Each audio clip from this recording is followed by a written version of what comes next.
This is Joshua Hart here for Seconds Out. Delighted today, as always, to be joined by my good friend, top trainer Mark Tibbs. Mark, you're busy as ever. Fight dates flying around the gym at the moment. Obviously, like I mentioned, staying busy. How is everything, mate? You all good? Lovely, Josh. I'm all well, mate. Not bad.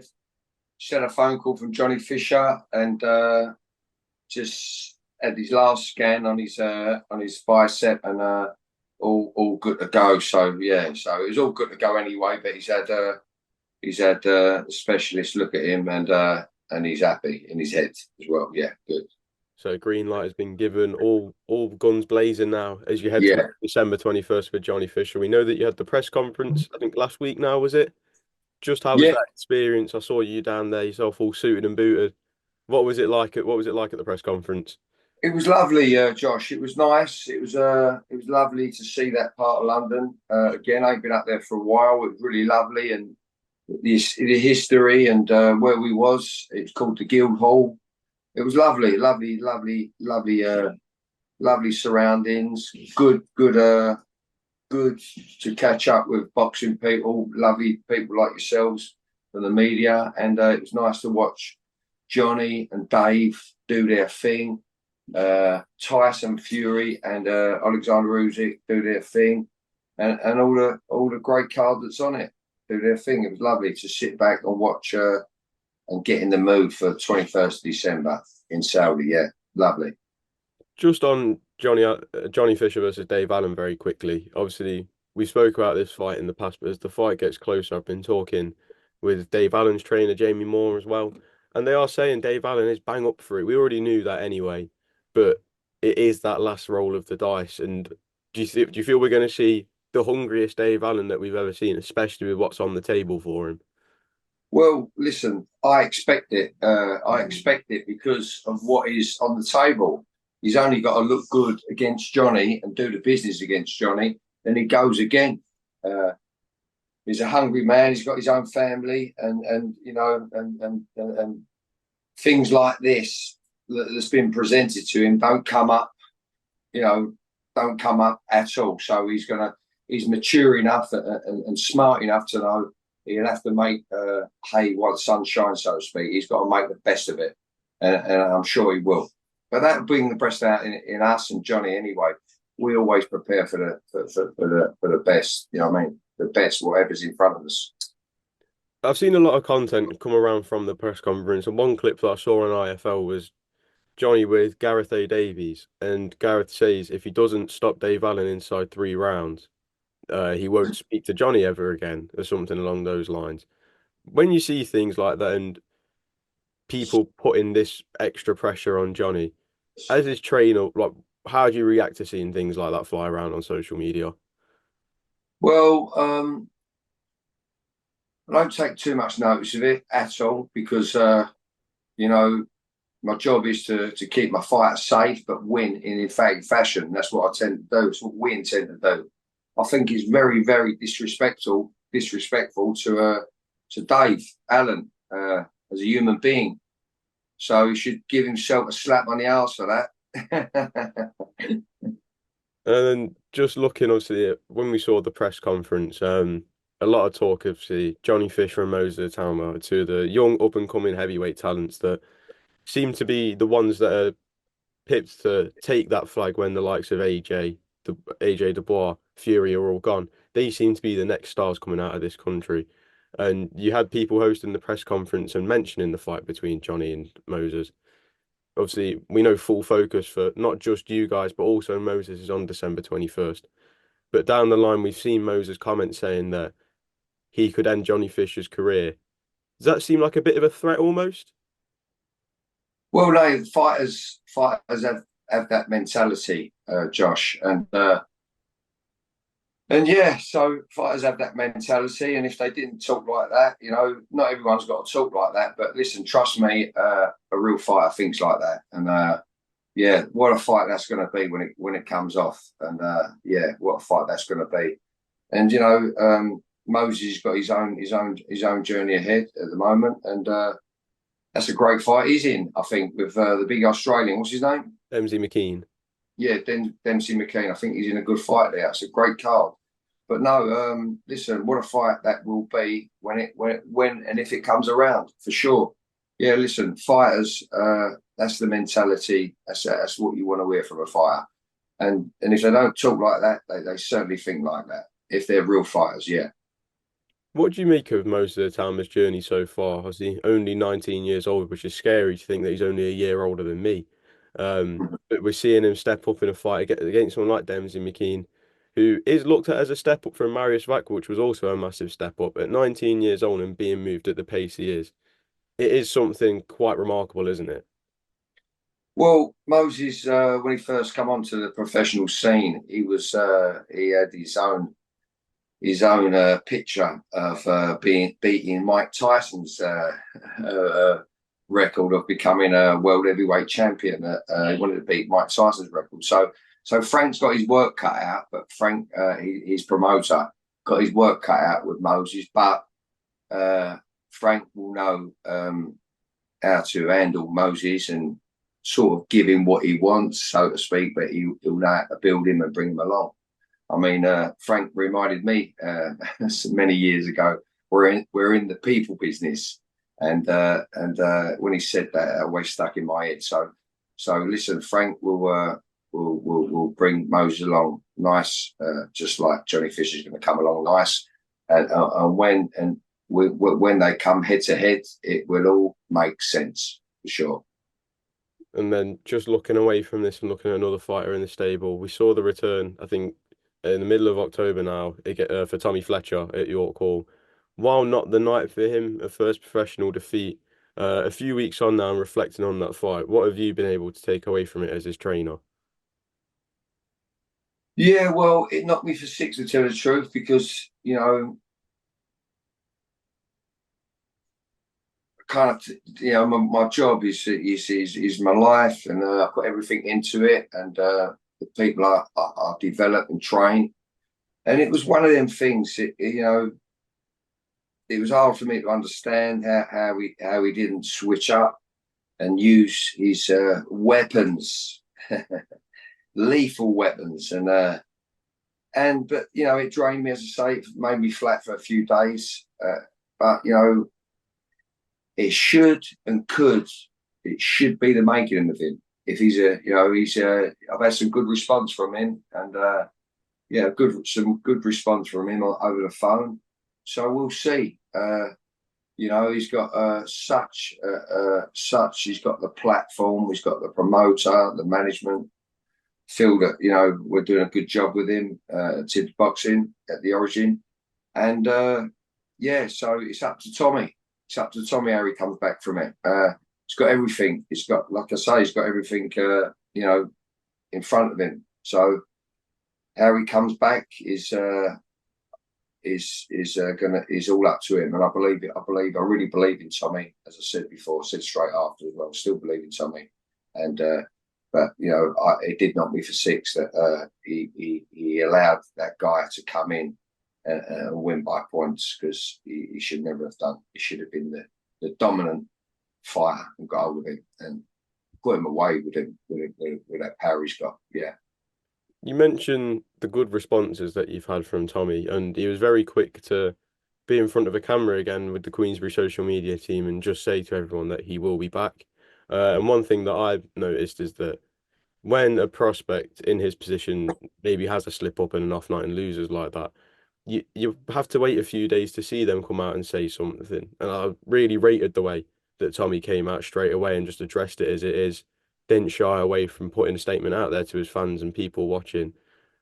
Do you believe, while a fighter never wants to lose, and we are kind of in that era of boxing at the moment where the O is a lot more important now than what it was back in the 80s and 90s, it is better to have these lessons and these slip ups at this level, because now when he comes back into the gym, he knows what went wrong and he can correct those mistakes in the gym.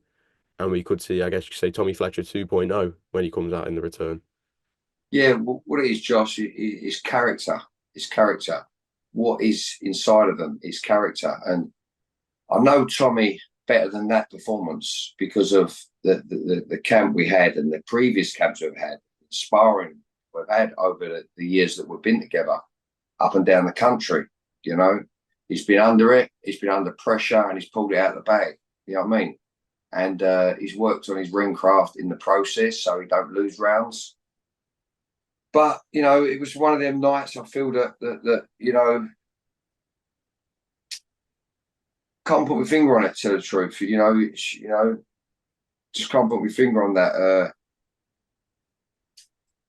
Didn't get behind the jab, and you know, the 1-2, you know, the right jab and the left uppercut just didn't come off in a positive manner. And it's in the mind. It's all about the mind. Do you know what I mean? It's all about the mind. I don't know. You know, he was sparring for 3 or 4 weeks with Chris Smith and giving really good account of himself. And yeah, so I was going into that fight very confident. And yeah, all you know, we've got to go again. And yeah, but I like the response I've got from Tommy, as you said with that interview. That showed good character. When he said no, I want to do an interview on and go with it instead of licking his wounds and going in hiding. So that was a good shout yourself there, Josh. Yeah, noticing that. Well, we look forward to the return of Tommy Fletcher and just moving away from the stable now and looking at some of the wider boxing stuff here. Um, while it's a bit of a quieter fight week compared to these Riyadh season ones, obviously there's always news flying around. And I think one of the big talking points this week, talks had started again for Chris Eubank Jr. to take on Canelo Alvarez, but those rumours have been shut down by Canelo's team, saying that Chris Eubank Jr. had the opportunity to fight him back in September and said no, and they won't be giving him another opportunity. What do you make of the position that Eubank Jr. finds himself in, where he wants to target world titles, but because he's already passed on the opportunity once, he doesn't seem to get that opportunity again just yet? Well, you've just read it out as plain as clear, plain and clear. It's a little bit of a mug off, isn't it? Really, and so yeah, I mean, I'm sure that's a little bit of politics. I think he's chasing who's he meant to be fighting next? Eubank Jr. Conor Ben. Um, who else he meant to be fighting? I think the only real talk in terms of a fight that boxing fans have really spoke about next for Eubank Jr. is Conor Ben. I've not seen, Yeah, just from my perspective, I could be completely wrong, but I'm not seeing an awful lot of fans call for a fight between Canelo and Eubank Jr. yeah. No, well, listen, the Canelo chat, you just self-explained it yourself, and you know, that might have been put out for, you know, he's trying to get people to bite. You know, that's all I can think of. But I'd like to see the Ben versus him. That'd be a great fight, don't you think? What do you think? I think it's a good fight. I think it's a fight that Yeah, fans would get in the arena for, or even a stadium, from what the talks have been. for sure, because of the fathers, etc. Yeah, that'd be good. That'd be good. One way that I've looked at the fight, and I asked this in another interview that I did last night, but some people have highlighted the point that the perspective of the fight has changed in terms of when the fight was first made between Chris Eubank Jr. and Conor Ben. It was made on the family history between the fathers, but as time's gone on and what happened in the background before the first fight got cancelled, it's almost flipped now where the rivalry has become a lot more personal, and it's almost not detached itself from that family history element, but there is a lot more needle between Conor Ben and Chris Eubank Jr. now following Conor Ben's positive drug test that cancelled the first fight. Do you believe that could be the case? That the fight has become a lot more personal for the two men involved? Um, well, I believe he's got a bit personal.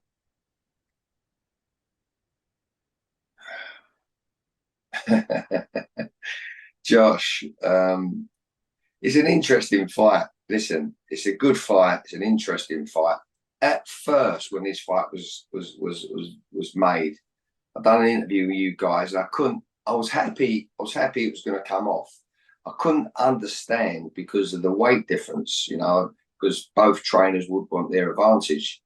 And I did say, yeah, I hope it comes off, and you know, brilliant for the boxing fans. But listen, I'm not sure if it will because the weight differences. You know, I can't see them coming eye to eye with it. I'm not around them both, but one's a lot smaller than the other. That's what I thought. And anyway, but that's where I was with it. But there's been a lot of talk about it now. It's been a long while, and I just hope it comes off. I hope it comes off for everyone and themselves. So listen, I'm not too into it too much. What the beefs are all about, and the pushing and shoving. Let's just get it. Let's get it on, and let's watch it, and let's enjoy it. Let's see if it can happen. It seems that Conor Ben is going to be moving up to middleweight for it and moving to 160 pounds, and he seems very happy to do that. Do you feel him going to 160? Where do you feel he has the advantage in doing that? But obviously, a lot of disadvantage comes with that as well. Well, I'm sure that Chris Eubank Jr. is I think he's probably struggling to make middle himself. So that would balance it out. But as I say, I'm not around him. I'm not around him enough to give a spot on opinion, and I Mm. don't think it's right for me to do so. All I know is the two names in itself make a fantastic fight, and it's going to be a big draw. And there is, I guess, there is genuine beef between the two of them. Uh, yeah, I like them both. I like them both. They're both lovely human beings. They are fighters, and their fathers are two beautiful human beings as well. I got to say that I grew up with. I've been on both there. I've been on the cards of both of them. Eubank Senior and Ben Nigel Ben himself. So I've been on both their cards. I've grown up with them. I guess I'm just a tag younger than them. Might be the same age. I don't know. But so I'd like to see the two boys fight for sure. And beef's beef, and the bigger the beef, I guess, the more going to make us more want to watch it. Mm. Yeah. Definitely. If I was to ask you for a prediction on what would happen between Conor Ben and Chris Eubank Jr., just looking from what you've seen, who do you feel would win and how? Well, they're both very, very determined, fiery individuals. I think Eubanks a little bit, he's a little bit calm, very well spoken. But Connor's fiery, man. He's fiery. Two good fighters. Two good fighters. I think the levels that they're both at will accommodate each other. Styles will accommodate each other for sure. Yeah, so that's all I can say on that. I couldn't pick. Yeah, really can't pick a winner. I know Connor. I don't know Connor very very well. Obviously, my dad trained his dad for his world title fight and defence a couple of times, I think. So I feel I know that Ben's more from my area. So I'm a very loyal guy like that. So don't know Chris or his dad. I met him a few times. His dad has been on the show. So listen, I can't split him. Can't split him. And I don't think a lot of people can. So, be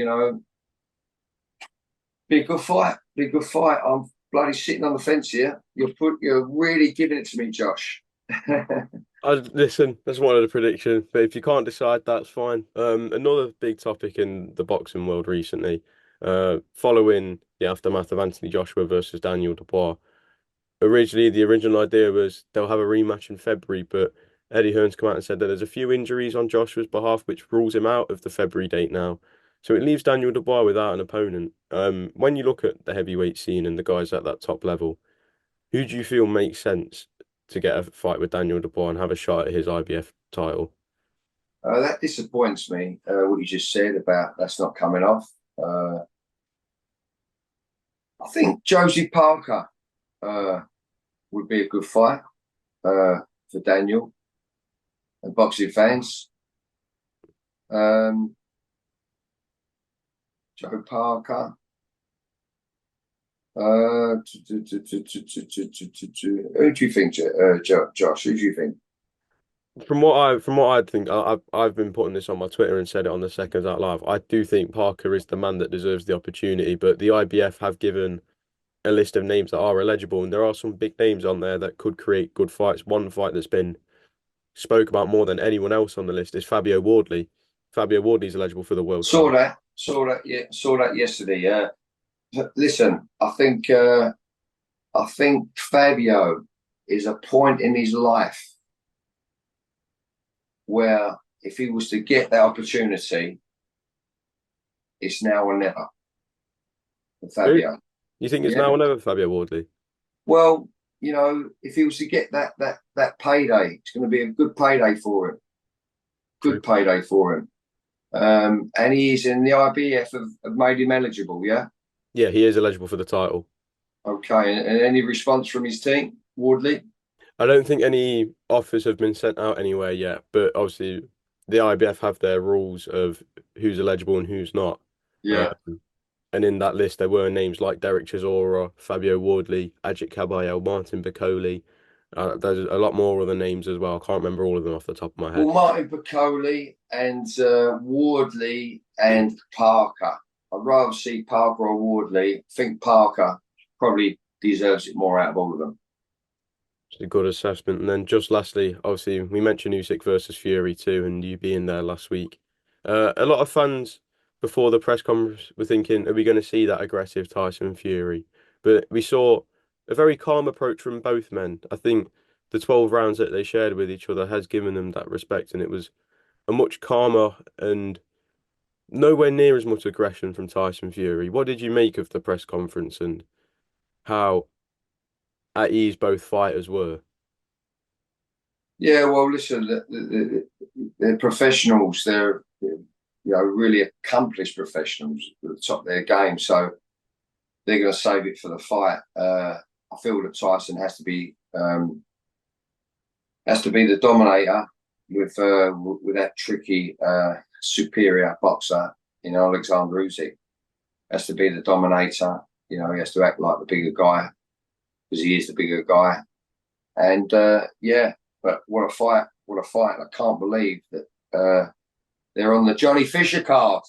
The Johnny Fisher show after all, isn't it? Yeah. Just a prediction on the two fights that we mentioned there. First one, obviously, if we were to see, for example, Daniel Dubois versus Fabio Wardley, who do you think comes out on top in that fight? Uh,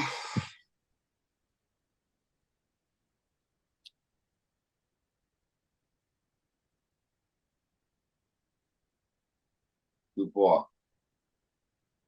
Any? Daniel Dubois. Listen, I know Fabio really, really well, and I never fancied him against Fraser. Mm. Yeah, I never fancied him against Fraser. He done him in a round, never messed about. First, fast and hard. So credit to Fabio. Saw him at the press conference the other day. He was at Evans, and lovely to bump into him again. We've done a lot of work together. My fighters and Fabio. But I just think that he's been in it. He's the new lion.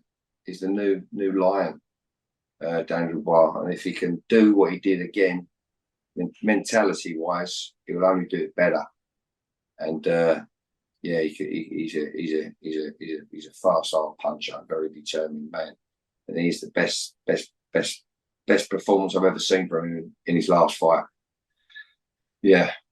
And then Usyk versus Fury too. Obviously, a fight that yet again has the boxing world divided. So say it again, Josh.